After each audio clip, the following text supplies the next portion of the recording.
ღვინის ეროვნული სააგენტოს ხელმძღვანელი ლევან მეხუზლა გურჯაანის მუნიციპალიტეტის ხელმძღვანელობასა და ადგილობრივი თვითმმართველობის წარმომადგენლებს შეხვდა. მან დაამსწრე საზოგადოებას დარგში მიმდინარე რეფორმების შესახებ დეტალური ინფორმაცია გააცნო და ყურადღება გაამახვილა ყურძნის ხარისხზე, დიფერენცირებულ ფასებსა და ბაზისა და ღვინის შესახებ კანონში შეტანილ ცვლილებებზე. უწყების ხელმძღვანელის ინფორმაციით წლევანდელი რთველის პროცესი წინა წლებთან განსხვავებით უშუალოდ ყურძნის ხარისხსა და კონდიციურობაზე იქნება დამოკიდებული, რაც ქართულ ღვინოს მსოფლიო ბაზარზე კიდევ უფრო კონკურენტ უნარიანს გახდის.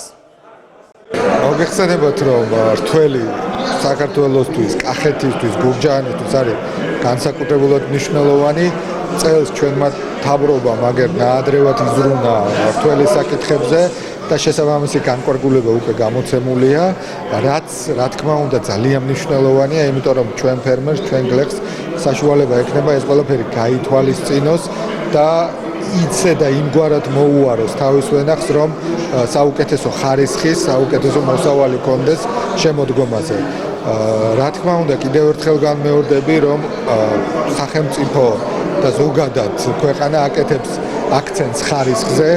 კიდევ ერთხელ მინდა ვთხოვო ჩვენ მოსახლეობას, რომ უმნიშვნელოვანესია ხარისხის ფაქტორი, როგორც ქართული ღვინისთვის და აქედან გამომდინარე უკვე ღვინის უმთავრესი ნედლეულისთვის ყურძნისთვის.